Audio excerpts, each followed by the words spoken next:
ನಮಸ್ತೆ. ಈ ಥರ ಇಂಟು ಮಾರ್ಕ್ ಬಂತು ಅಂದರೆ ಕೈಯಲ್ಲಿ ಮುಷ್ಟಿ ಹಿಡಿದು ನೋಡಿ ನೀವು.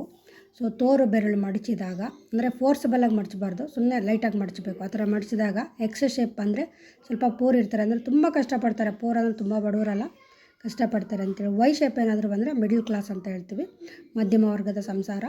ಸೊ ಅಷ್ಟು ದುಡಿತಾರೆ, ಅಷ್ಟು ತಿನ್ಕೊಂಡು ಅಷ್ಟು ಅಂದರೆ ಶ್ರಮ ಪಡ್ತಾರೆ, ಬಟ್ ಅವ್ರ ಶ್ರಮಕ್ಕೆ ಪ್ರತಿಫಲ ಅಷ್ಟೊಂದು ಸಿಗಲ್ಲ ಅಂತ ಹೇಳ್ತೀವಿ.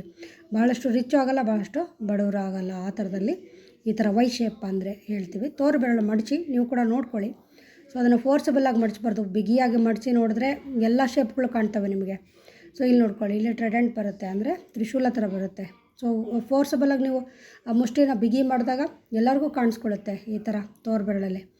ಆದರೆ ಇದು ಈ ಥರ ತಪ್ಪು, ಆ ಥರ ಎಲ್ಲ ಹಿಡಿಬಾರ್ದು. ಲೈಟಾಗಿ ಹಿಡಿದಾಗಲೇ ನಿಮಗೆ ಈ ಥರ ತ್ರಿಶೂಲ ಥರ ಬರಬೇಕು. ಹಾಗಿದ್ದಾಗ ಇವ್ರಿಗೆ ಕೆಲಸಗಳು ಸ್ಮೂತ್ ಆಗ್ತವೆ, ರಿಚ್ ಅನ್ನೋಕ್ಕಿಂತನೂ ಕೆಲಸಗಳು ಸ್ಮೂತ್ ಆಗ್ತವೆ ಅಂತ ಹೇಳ್ತೀವಿ. ಈ ಥರ ಟೈಟಾಗಿ ಹಿಡಿಬಾರ್ದು, ಲೂಸಾಗಿಯೇ ನೀವು ಕೈ ಮಡಚಿದಾಗ ಈ ಥರ ಶೇಪ್ಗಳು ಕಾಣ್ತವೆ ಅಂತ ಹೇಳ್ತೀವಿ. ನೀವು ಕೂಡ ನಿಮ್ಮ ಕೈ ರೇಖೆ ನೋಡ್ಕೊಳ್ಳಿ.